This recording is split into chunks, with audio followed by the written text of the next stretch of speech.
ఏంది ఆర్థికంగా రాష్ట్రం కుదేలైన పరిస్థితి తెలిసిన ఆ ఆ వాగ్దానాలు ఇవ్వడం వెనుక కారణం ఏంటంటే commitment of the Congress party. మీరు ఎక్కడ ఏ రాష్ట్రంలో అధికారంలోకి వచ్చినా 2 లక్షల రుణమాఫీ అనేది ఎంత కష్టమైనా కూడా చేసిన పరిస్థితి. ఇప్పుడు ఇంత పక్కన మాకు ఇప్పుడు కర్ణాటకలో సీట్లు తక్కువ వచ్చినాయి, మీరు చూడండి ఒకసారి 2 లక్షల రుణమాఫీ చేసినామో లేదో. లేదు ఇప్పుడు కొత్తగా వచ్చిన హిమాచల్ ప్రదేశ్ ఉన్నది, ఎంత ఆర్థిక లేమితో ఉన్నది, అక్కడ కూడా చేసినామా లేదో ఒకసారి మీరు కన్ఫర్మ్ చేసుకోండి. కాబట్టి రైతు రుణమాఫీ అనేది ఫస్ట్ గోల్. రేపు దేశంలో అధికారంలోకి వచ్చినా కూడా అందరి రైతులకు అందరూ ఇప్పటివరకు కండిషన్ సప్లై అనేది లేదు. రెండవది నేను చెప్తున్న ఒక భరోసా కూడా ఇవ్వగలుగుతున్నాం. రేపు రైతు రుణమాఫీ, రైతు భరోసా ఇలాంటివి అడిగే స్థితిలో రైతు కాకుండా రేపు ఇజ్రాయెల్లో ఏ విధంగా వ్యవసాయం ఎలాంటి పంట నష్టం లేకుండా రైతు ఇబ్బంది కాకుండా చేసిన ఒక కొత్త వ్యవసాయ విధానాన్ని అంటే ఇప్పుడు మనకి ఇప్పుడు అక్కడ దాకా మనం పోలేం కానీ అంటే మీరు ఏంటంటే రైతులంటే ఏదో ఊరికనే రైతు రుణమాఫీ, రైతులంటే లాభదాయకత అనేది ఎట్లా అది ఆలోచిస్తున్నారు. ఇప్పుడు స్వామినాథన్ రికమెండేషన్స్ చెప్పి చేద్దాం దయాకర్ గారు, మనం అందులోంచి వచ్చిన వాళ్ళమే, ఆ మట్టి పిచ్చుకున్న వాళ్ళమే, స్వామినాథన్ రికమెండేషన్, జైతి ఘోష్ రికమెండేషన్స్ ఇవన్నీ చదివిన వాళ్ళమే, వాళ్ళతో పాటు తిరిగిన వాళ్ళమే. తెలియని కాదు, ఇవన్నీ చేయాల్సినవే చేయరు. స్వామినాథన్ గారు అవి చేయకుండా చూడకుండానే చచ్చిపోయాడు పాపం ఆయన.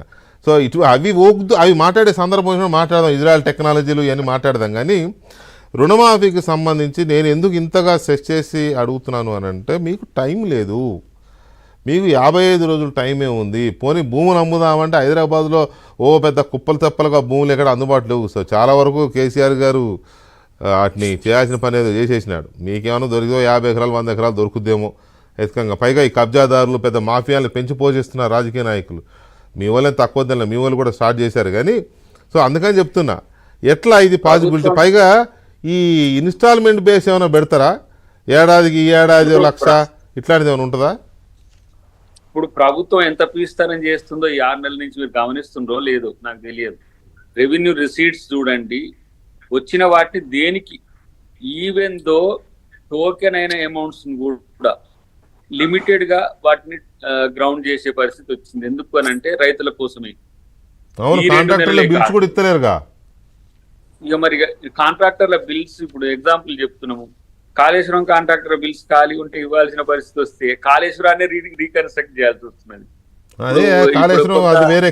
పంచాయతీ అనుకోండి కాదు, శివర్ణగూడెం, ఇప్పుడు శివర్ణగూడెం కానీ పాలమూరు రంగారెడ్డి కానీ లేకపోతే వివిధ ప్యాకేజీలకు సంబంధించి వాళ్ళకి కొంచెం ఇప్పుడు ఒక 100 కోట్లు ఉన్న కాంట్రాక్ట్ అనుకోండి, ఒక 10 కోట్లు ఇచ్చి అయ్యా మళ్ళీ ఇస్తాం కొంచెం ఆగండి. ఎవరు ఇది టిఆర్ఎస్ చేసిన పనులు, టిఆర్ఎస్ చేసిన పనులైనా గత ప్రభుత్వం చేసిన పనులైనా ఏవైనా ప్రభుత్వాన్ని మేము ఆ ప్రభుత్వం చేసిన పనులనేమో తక్కువ చూపు చూస్తలే. వాళ్ళకు కూడా ఇప్పుడు రైతులు అనేది సమస్య ఉన్నది కాబట్టి కొంత మీరు అడ్జస్ట్ చేసుకోండి, మళ్ళీ నెక్స్ట్ టైంకి వచ్చినప్పుడు మళ్ళీ కొంత బిల్ పే చేయొచ్చు అని చెప్పేసి కొంచెం ప్రభుత్వం పీస్తారని చేస్తున్నది. అది గమనించాలి. మీరు ఎందుకు దాస్తున్నాం ఆ పైసలు అంటే కేవలం రైతుల కోసమే, అది ఇచ్చిన వాగ్దానాన్ని అమలు చేయాలనే ఉద్దేశంతోనే.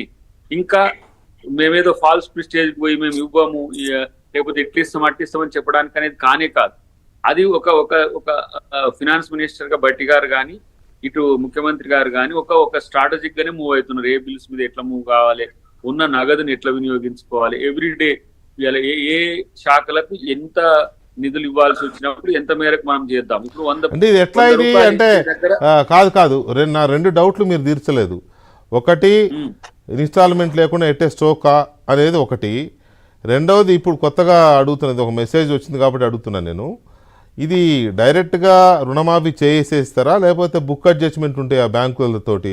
ఇప్పుడు సపోజ్ లీడ్ బ్యాంక్ ఉంటుంది, బ్యాంకర్స్ మీటింగ్ పెట్టి రైతులే 2 లక్షల వరకు రుణాలు ఉంటే మాఫీ చేసేయండి, అవి గవర్నమెంట్ మీకు రీఎంబర్స్ చేస్తుంది అని చెప్పి గవర్నమెంట్ పాలసీ మ్యాటర్గా కూడా చెప్పొచ్చు.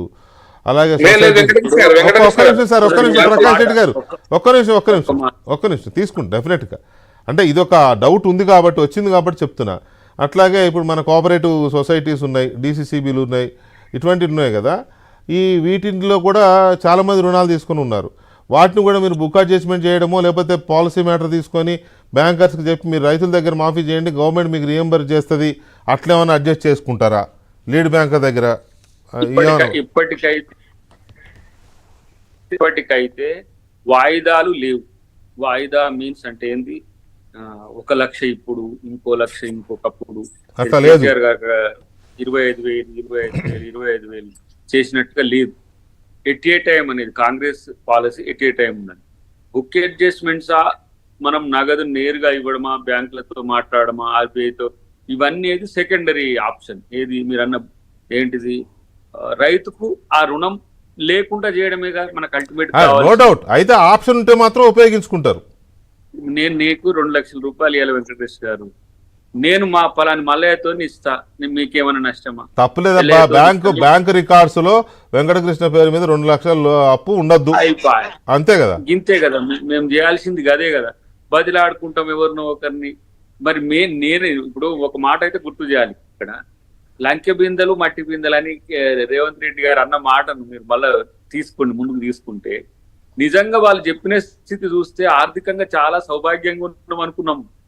సీన్ కట్ చేస్తే మళ్ళీ మనమే ప్రోధి చేసుకోవాల్సిన పరిస్థితి వచ్చింది. లంకె బిందెలు ఉన్నాయి కానీ వాటిలో రాళ్ళు ఉన్నాయి, వజ్రాలు. ఇది చెయ్యండి, ఇది చెయ్యండి, ఇది చెయ్యండి, 100 రోజుల్లో అన్ని చేసి మీరు దిగిపోండి. ఇట్లా ఉన్నది బీఆర్ఎస్ ది. వీళ్ళేమో బీజేపీ వాళ్ళేమో సన్నాయి నొప్పులు, వీళ్ళేమి ఇయ్యరట, వీళ్ళేం చేయరట. అరే వాళ్ళు ఎందుకు ఇస్తారబ్బా? ఇది రాంగ్ స్టేట్మెంట్ కదా. నువ్వు హామీ ఇచ్చి 2 లక్షల రుణమాఫీ చేస్తానని దానికి వాళ్ళు ఏమని అడగడం అనేది